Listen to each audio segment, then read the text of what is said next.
আপনার মনে করেন যে চিন্ময় কৃষ্ণাকে আবার কেউ গরু মাংস খাওয়াই দিল নাকি জোর কইরা, একটু খেয়াল রাখেন তো আপনারা।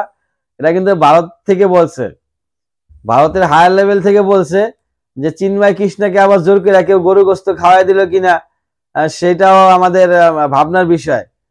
চিন্ময় কৃষ্ণাকে আপনারা ধরে রাখছেন, বাইন্দা রাখছেন, অ্যারেস্ট করে রাখছেন, আবার ওরে দিছেন কই ওই যে সাধারণ যে আমসোরা, কলাসোরা, তেলাসোরা, এই এই জেলের যে আসামি যারা আছে এগুলোকে থুয়ে রাখছেন, সাধারণ যে কয়েদিগুলো আছে এগুলোকে।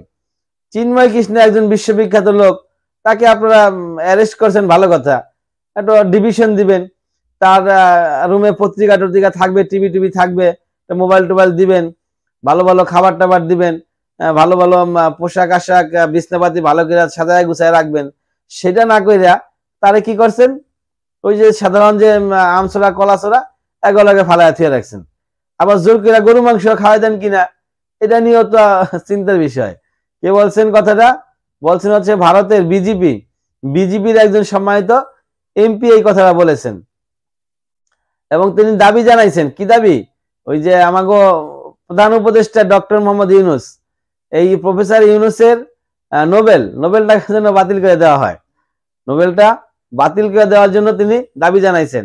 কারণ এই নোবেল যেহেতু দেওয়া যায় আবার ফেরতও নেওয়া যায়, ওনার তথ্য অনুযায়ী ওনার কথা হচ্ছে নোবেল যদি দেওয়া যায় তাহলে ফেরতও নেওয়া যাবে, দেওয়ার যদি আইন থাকে তাহলে ফেরত নেওয়ার আইন থাকবে। ডক্টর মোহাম্মদ ইউনুস বাংলাদেশে এখন মানে এতটাই আকাম করতেছে, অন্যায় অত্যাচার খারাপ কাম করতেছে, তার নোবেল আর টিকায় রাখার যোগ্যতা নাই, সে যোগ্যতা হারাইয়া ফেলাইছে। এটা কইছে ওই যে ভারতের বিজেপির এমপি। তো এখন একবারে গোড়ালে টানাটানি শুরু করলো।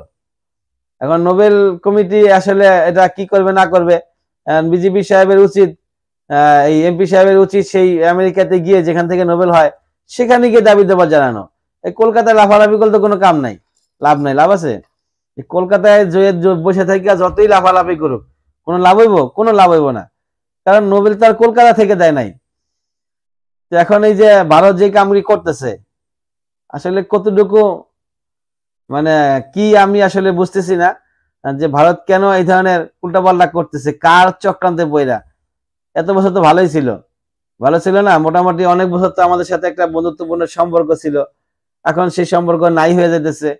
ডক্টর মোহাম্মদ ইউনুসের সাথে ভারতের দূরত্ব অনেক বড় হচ্ছে। ডক্টর ইউনুসের সঙ্গে মোদী সাহেবের হয়তোবা কথোপকথন আমরা জানি একবার হয়েছিল সাময়িক সময়ের জন্য মোবাইল ফোনে, তারপর থেকে আর কোনো কথাই হয় নাই। এইভাবে চলতে থাকলে আমাদের দুই দেশের ভিতরে যদি এই ধরনের প্রবলেম চলতে থাকে, তাহলে কিন্তু আমরা সাধারণ মানুষ মহাবিপদে পড়ে যাব। একজন লিডার দেখলাম বাংলাদেশের বলল যে আমরা প্রয়োজনে না খেয়ে থাকবো, তারপরে আমরা ভারতের কোনো কিছু আনবো না। এগুলা তো হচ্ছে ভাই রাজনৈতিক লেকচার। আপনারা হচ্ছে না ধনী মানুষ, পয়সাওয়ালা, টাকাওয়ালা, আপনারা ভারত খাবার দিবে না, আমেরিকা থেকে আপনারা খাবার কিনাই না খাবেন, কিন্তু আমার মতো সাধারণ মানুষ কি করব? যারা 80 টাকা কেজি আলু কেনার জন্য 3 বার ভাবে, যারা 80 টাকা, এখন বর্তমান মার্কেটে আলুর কেজি 80 টাকা, পুরাতন আলু যেটা, নতুনটা কথা বলতেছি না। আবার অনেকে ভাবতে পারেন যে নতুন আলুর একটু দাম বেশি থাকবে, না, পুরাতন যে আলুটা ছিল সেটার দাম এখন 80 টাকা। এই আলুটা কিনতে গিয়ে আমরা 3 বার চিন্তা করি 1 কেজি আলু কিনতে গিয়ে।